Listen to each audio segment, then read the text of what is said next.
What's happening, guys? I want to take some time to showcase my main game that I play. I play Hearthstone, which is a Blizzard game, and it's what will feature mainly on the Roop gaming channel. I want to showcase the game because I've been playing it for, I'd say, 3 years now, a couple of years, maybe 3 years.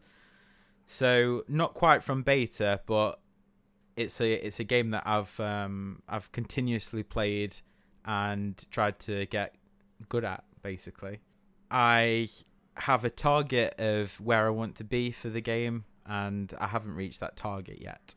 So for me, the gaming channel will be my progression as a player, and hopefully you'll get insight into how the mechanics of the game works and have fun at the same time. So today I'm just going to show you a few tasty games. Hopefully we'll get some wins and not too many losses, but I think if you watch as a viewer, you'll see patterns and reasons for why certain decks lose, and I think that'll be beneficial for you guys too. So I'm playing Warlock and Priest at the moment. Priest because there's a hallowed thing in Hearthstone where if you win 500 games with the class, you get a golden portrait of that class. So Priest and my Paladin are really close to that mark.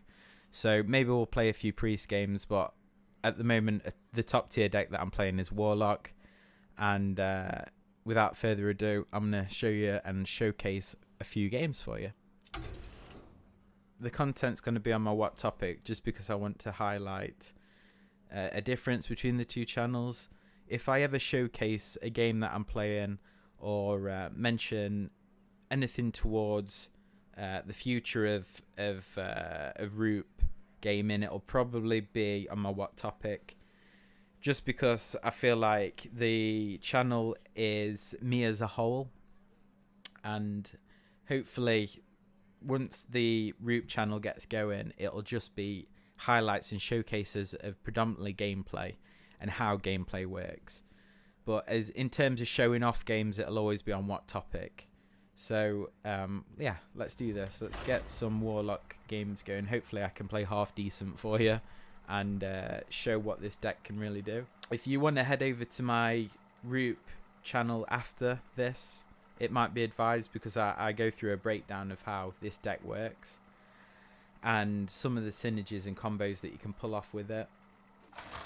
So at the moment we're in a tier of 10, so within rank 10, which is, I'd say, mid to high progression in the game.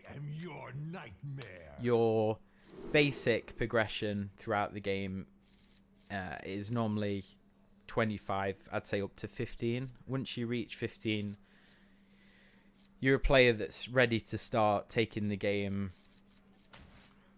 towards the serious side once hitting rank 15, and then it'll be a case of you breaking tiers down and getting into rank 10 and then rank 5 and then hopefully to legend. I have my max progression at the moment for the game has been I think the furthest I've ever got is rank 2. So I've always wanted to hit rank 1 and then legend, and just never been able to. I think that it's as much as that there is flaws in concentration with me, as also a grinding factor. Some players will play this and they'll stream it over the whole course of the month, like 5 days every day, and for like 8 hours, and I just haven't got the time to do that. I think that's a reason why I've not hit the target that I want to achieve, but hopefully this series will have us do that, and I'll be able to capture that for you, that first ever moment of reaching legend, the pinnacle of the game.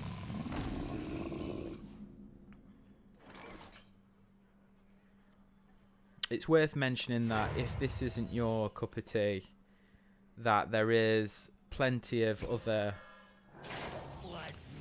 plenty of other things that you can do on Hearthstone that you could enjoy. So there's a new single player mode that they've just introduced called Dungeon Run that's looks really good.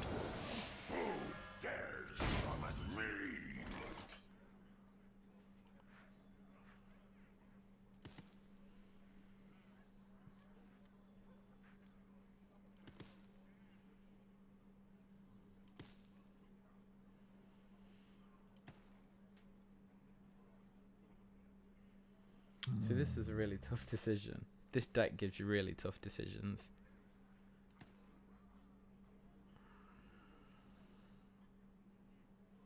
It's worth thinking out. The game is a very much a game where you can take as much time as you need until you start to rope like this.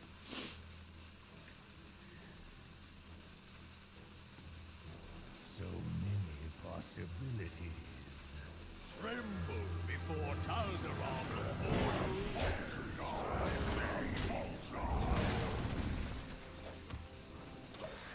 The demons are hard to find.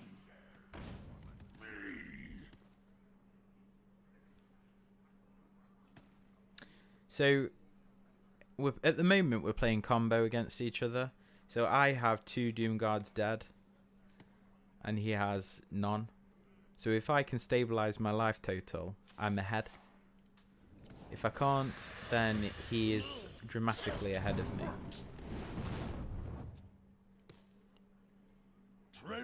But we have these cards,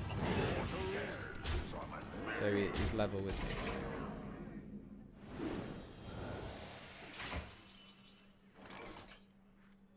So hopefully he doesn't have the silence in the deck.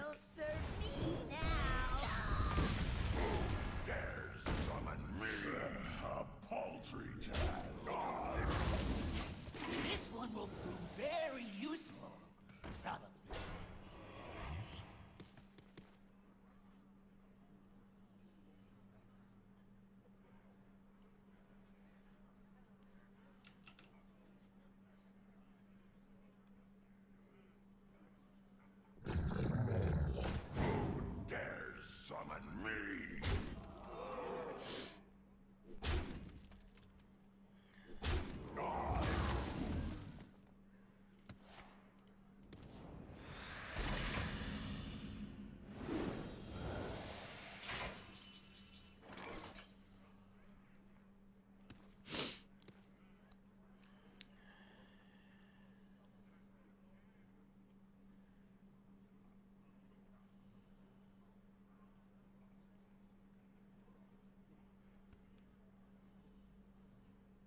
I need to slow the game down because my life total is the one that's dwindling.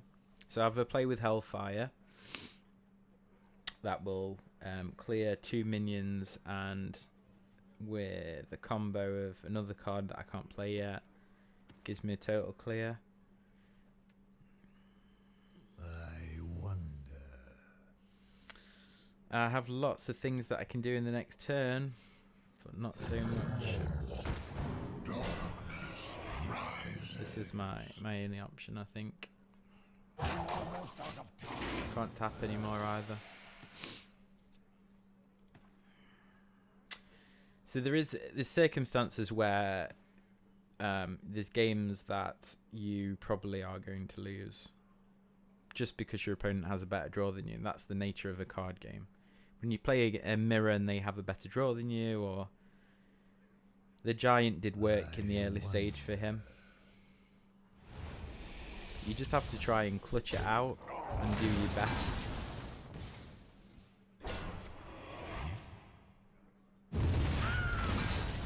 So, I mean, that's GG.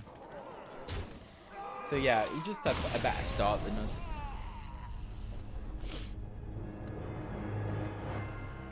No player's infallible. And a lot of the frustration that you'll have with Hearthstone is how you deal with those moments. If you've got a positive attitude and you can say to yourself, I am going to lose 10 games and win 20, then you understand that you could lose those 10 in a row before you start winning your 20. And that's the nature of the game. the better players consistently show what they can do over a long period of time.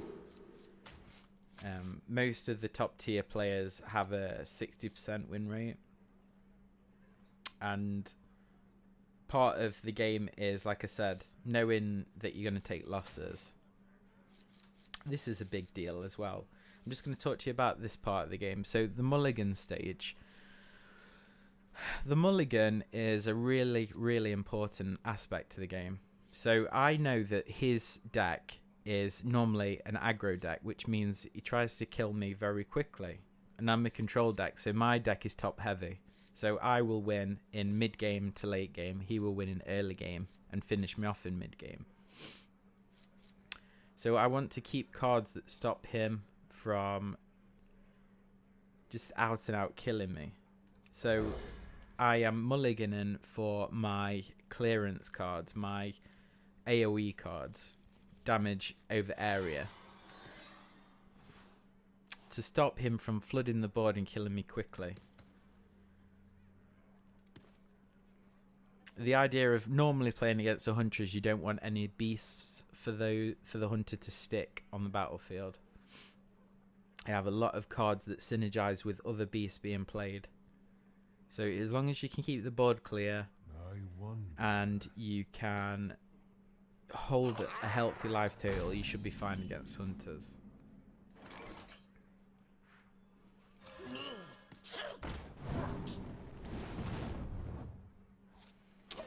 So I made this play so I can contest his minion. See, now if he doesn't buff it, we can contest it with Mortal Coil. And we can actually wipe his whole board out as well. I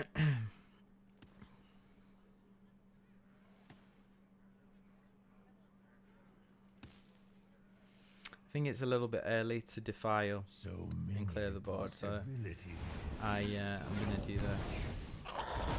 Side effects? No. Trust me. Sometimes you have to be a little bit greedy with your clearance cards.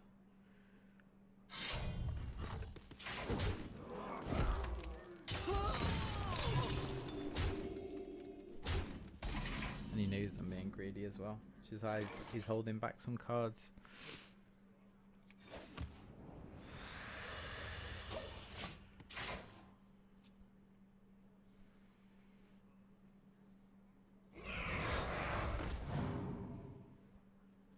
This is why we was greedy.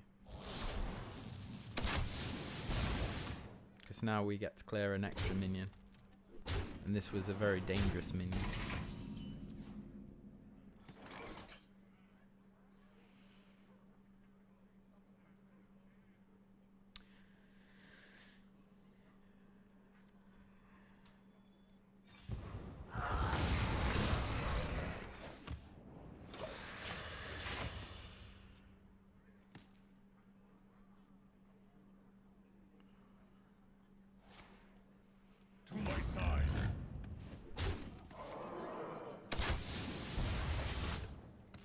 So he's making his final push.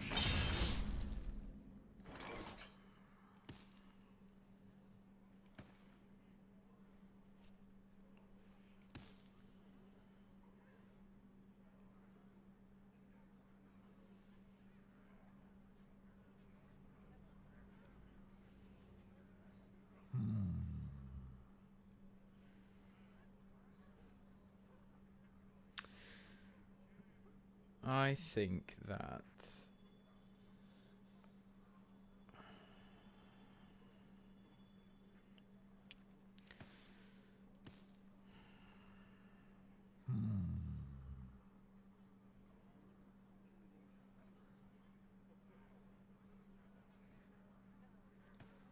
we die. There's a card in his hand called Kill Command we die to.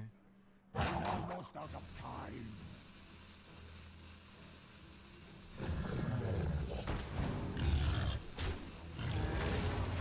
Side effects? No. Trust me. So I played around a card called Kill Command that he has that could have killed us there.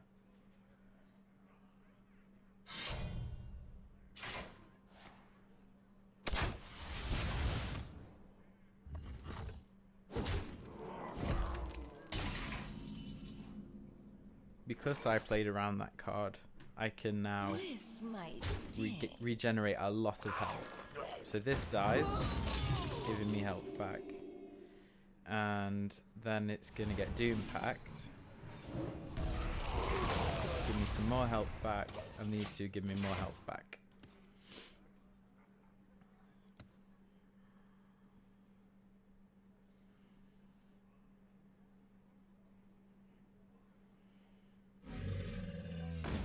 It's just mitigated a lot of the damage you did to us in the early game.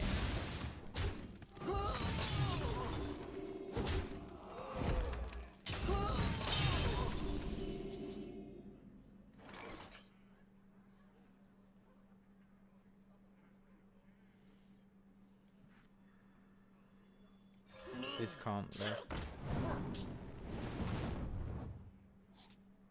Always draw first.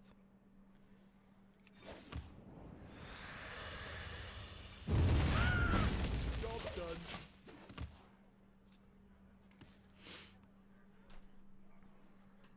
Leaving that card up would have meant that all of his beasts had charge. Not a good idea. Okay, so he's pushing again to rush. We know that we only have 2 demons in our deck. So 2 of our defensive demons are already out. So these Void Lords. So we know that if we Doom Pack this card, its Death Rattle will draw a minion out of our deck, meaning that we know it's a Doom Guard. So we can play the card and we can regenerate some life, stops us from dying, and it would clear his minion.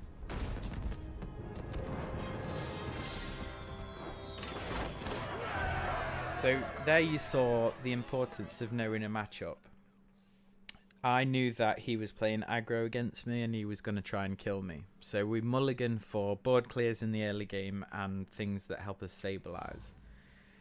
Preference over stabilizing is board clears in the beginning, because if you can never develop a board, you normally will stabilize in the mid game.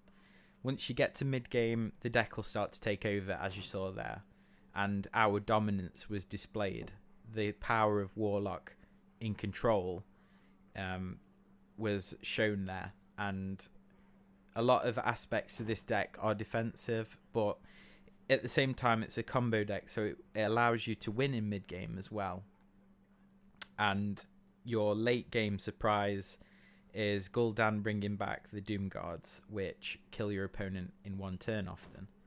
So you can see the reason that I am playing this deck is it has a lot of flexibility, and sometimes with Hearthstone you can play a certain archetype of deck and you get bored over a long period of time because it plays very similarly. With control decks, that is often the case as well, but certain decks come along that you'd play over and over again because each game feels different, and each matchup you can tailor what you mulligan for towards that deck. So you often feel your way into decks like this, the one that I'm playing at the moment. So we'll get into another game. You've just seen a typical example of a mirror. You can lose in the mirror. I think with mirrors, it's like anything. It's a 50-50 game if you play well, because you're playing a mirror deck against each other. So RNG and draw, and whoever plays best wins you that game. The light shall bring victory. Your soul shall be mine. So this mulligan that we're going to think about now. So Priest are playing 2 archetypes at the moment. They're playing Dragon Priest and they're playing Kazakus Priest. So Kazakus Priest is a win condition from 8 mana onwards, where they basically TKO you over the next few turns after they play their 8-drop. And the Dragon Priest is trying to develop a board. One of the decks I can do something against, and another of the deck, the Kazakus Priest, I am favoured to lose the match. So we will mulligan to beat the Dragon Priest.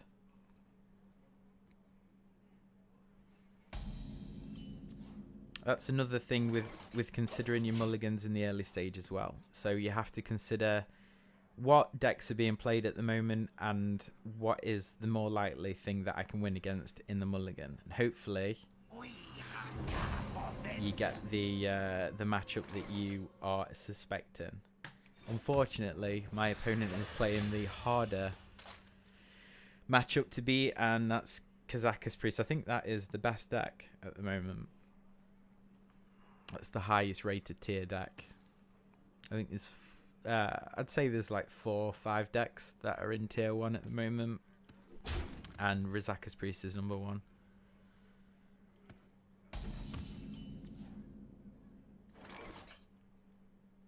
It lost favour for a while, so I think people wanted to try out Dragon Priest, see how strong it was. And I think the meta got a little bit tired of the same old stuff.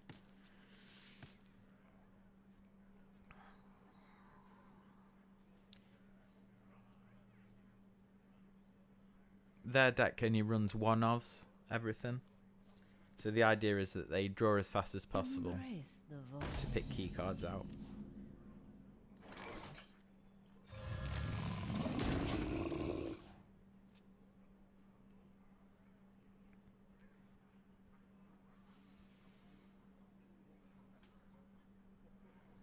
I'm just playing the giant because it's not getting any better.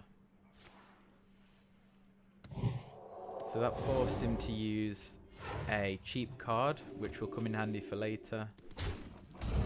He used all of his mana and killed one of his cards.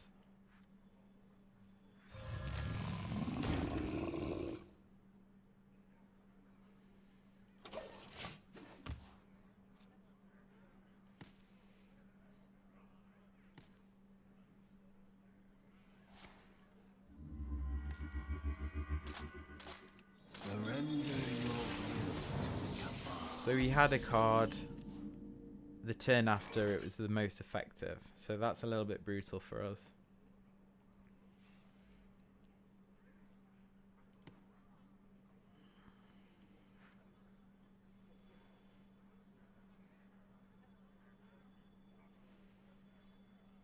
I wonder.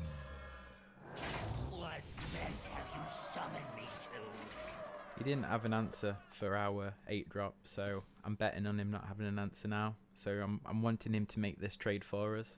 8 damage to his face is a... So he's used a key card there. Dragonfire plus lost a trade of his own. One will prove very useful. And our combos are starting to come into effect.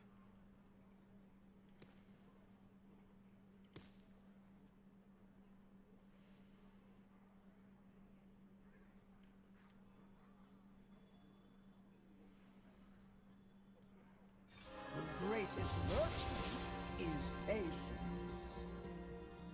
Tremble before Taldaron, mortals. Just going to make a little bit of an odd play here. He has used a board clear. If he couldn't have cleared these 2 cards, so he's used silence to stop this from happening. But I could have had a lot of Doom Guards activated there with that turn.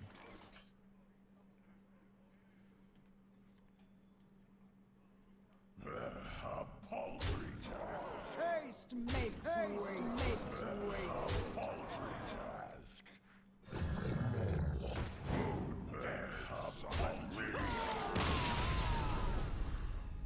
So you can see that you can still win unfavourable matchups. That's because our combo side let us do damage to him that he couldn't control. And the weaker side of that deck is that if it doesn't draw key cards at certain times, you can just just go and do that, what I just did to them.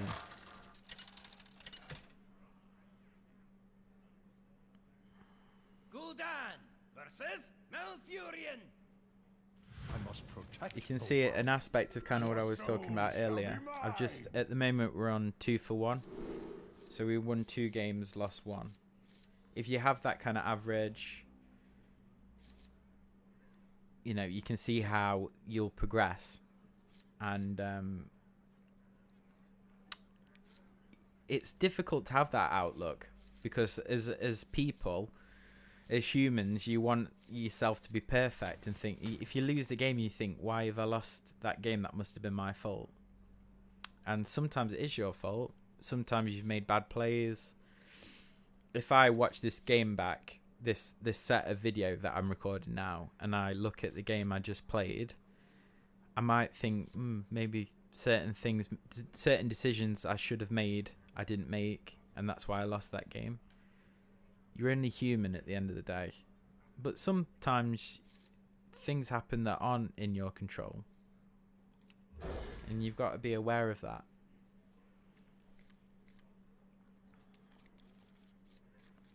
So here I've mulliganed for Jade Druid.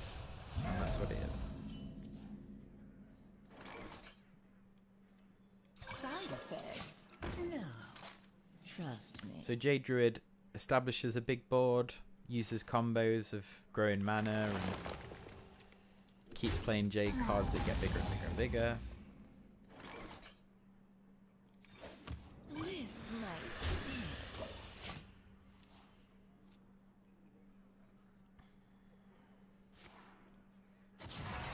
Pay attention, class.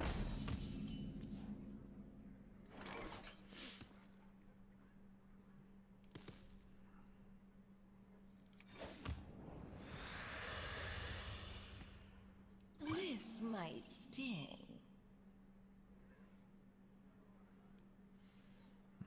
I'm just going to put some damage on this card. It's a bit of a dangerous card.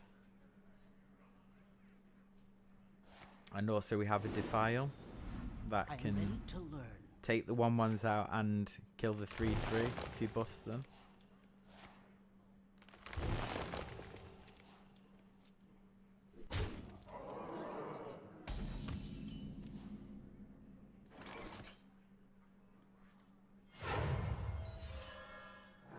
What do you I'm not really expecting anything. He's playing a Jade list, but it's not very common to have Violet Teacher in that deck. There is a method to my madness. So my opponent's took a risk. He knows that I have Defile in the deck.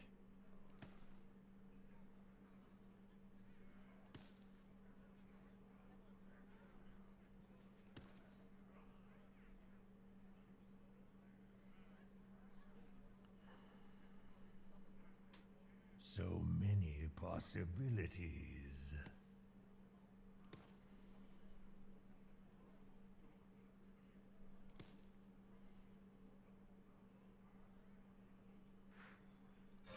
I want my Doomguard combo.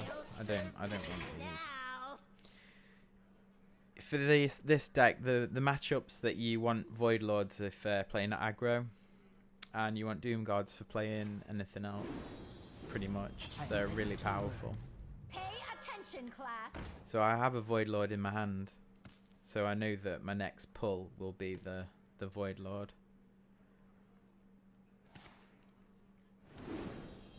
Sorry, the Doomguard.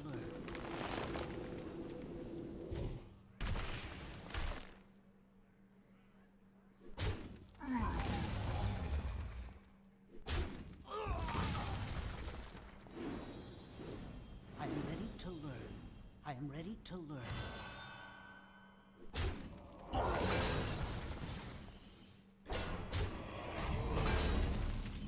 This one will prove very useful.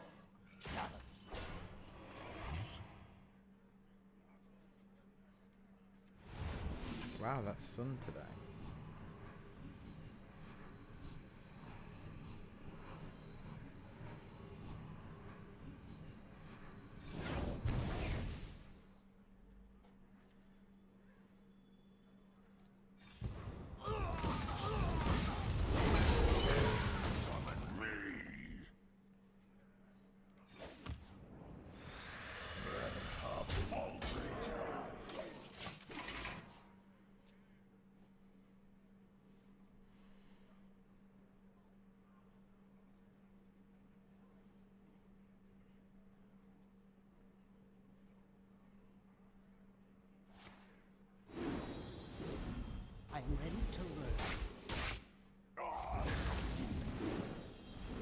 am ready to learn.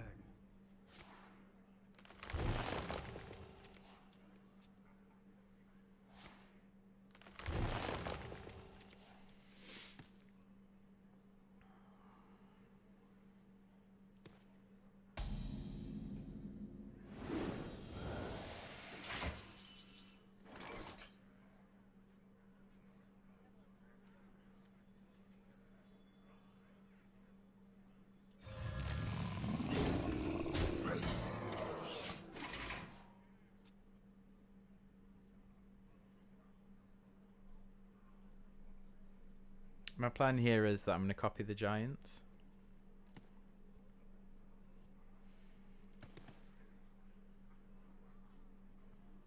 With faceless manipulators. Because this is difficult to get through. He's already used a swipe. He's got a card called Ultimate Infestation that will do 5 damage. I am ready to learn. So that's second swipe gone.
That's dangerous from his side.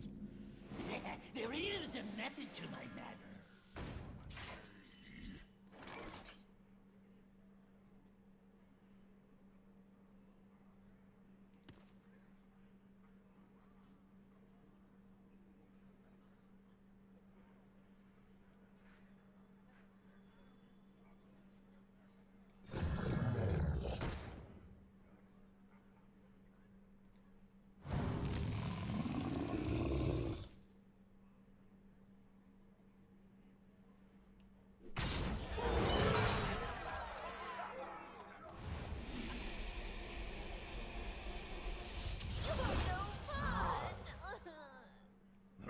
A paltry task.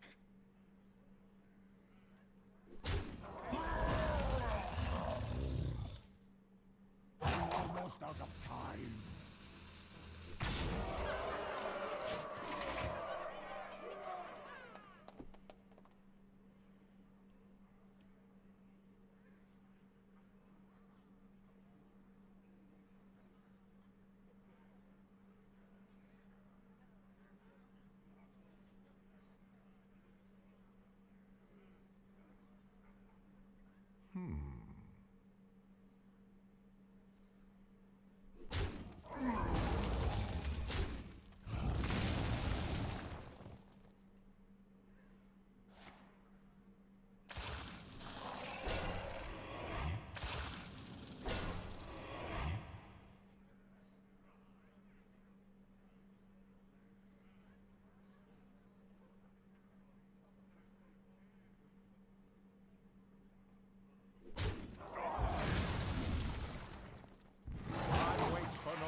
One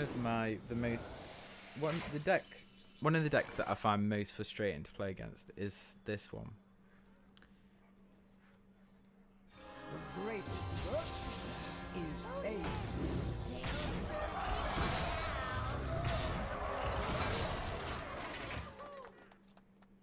By far.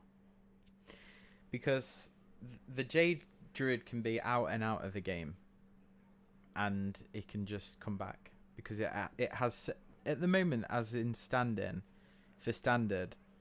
it has so much armor gain in the deck, and unfair cards like this one. It just allows himself to come back into the game. It's crazy. The power of the deck is crazy.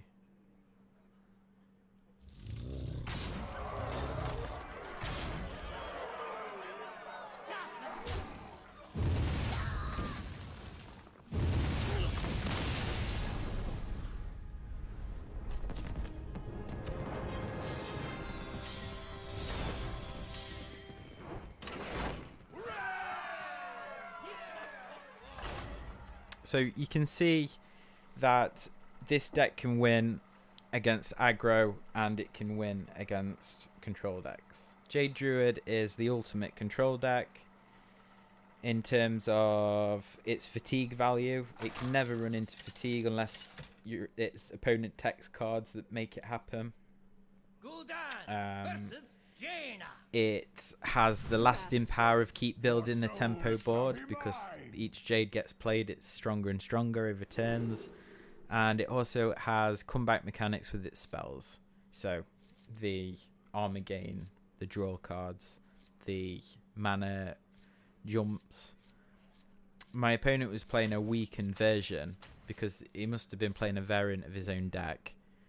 The Violet Teacher isn't standard.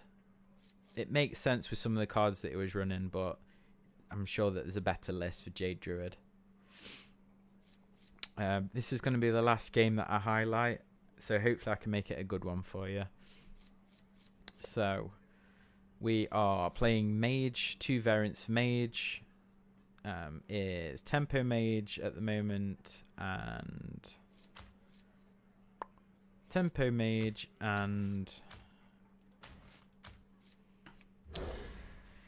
they've got a Tempo Mage and a big Spell Mage, and that's become more popular as the season's progressed. So I'm going to mulligan for Tempo Mage, as we don't want to get run over. So mulligan for Tempo Mage was the keeping the Cabal for draw and activating the spells, the board clear, not letting them establish a board,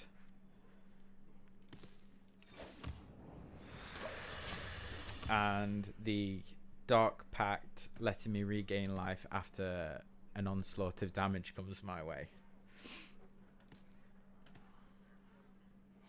Someday I'll be just like you.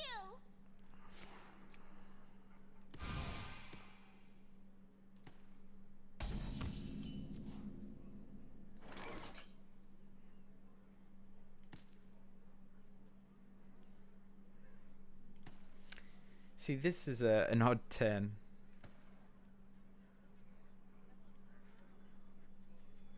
Tremble before Taldaron, Someday mortal. I'll be just like you.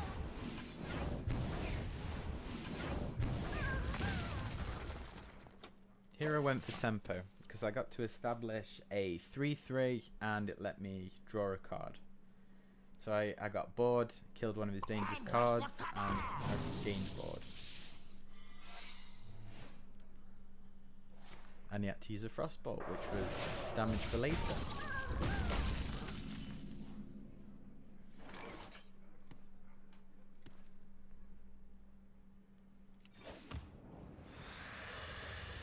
Side effects? No. So it's not Mirror Entity, which is what I test for here because I wanted life back. That was more valuable for me. So it's probably a spell. Or life protection, so Ice Block or Ice Barrier.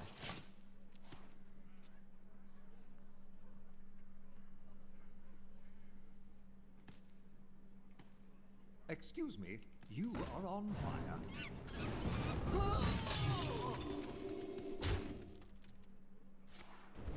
Looks like we was correct in looking in for Tempo Mage.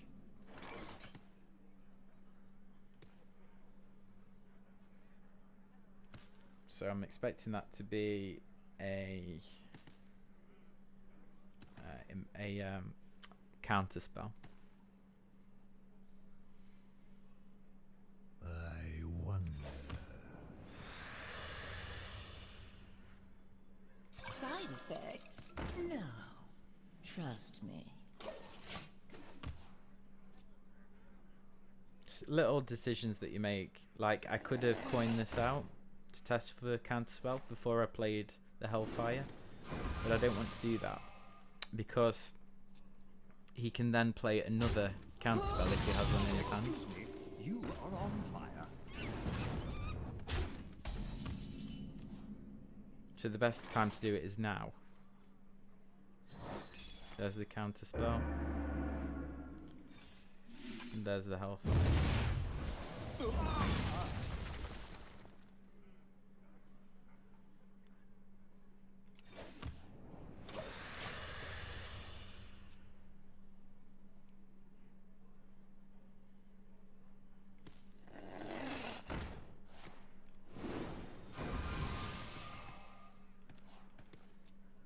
This deck is very similar to the Hunter that we faced.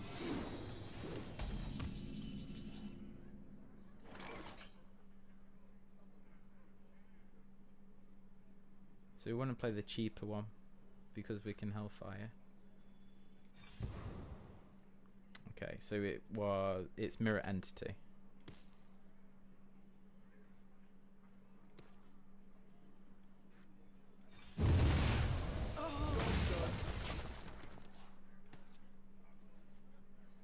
Hopefully he doesn't draw the counter spell and we can get this value from deal 7 and gain 7 life back.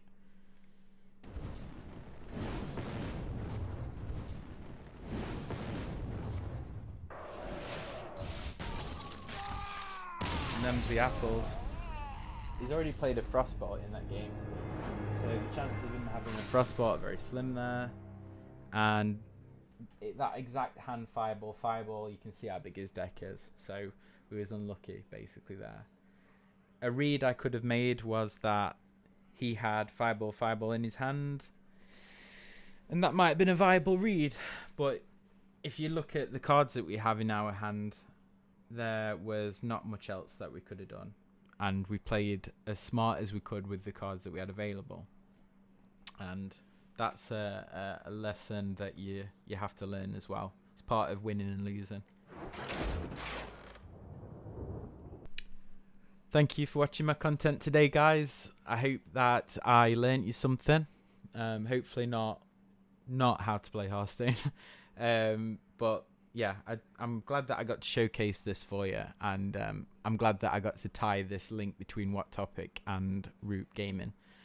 So if you want to see more Hearthstone content, more on-the-spot gaming content, go over to my other channel and check Roop Gaming out. And for everything else, news related to gaming, or a highlight reel for just letting you guys know what type of games I'm playing at the moment, come over to What Topic. Thank you for watching, and like, subscribe. See you in the next one.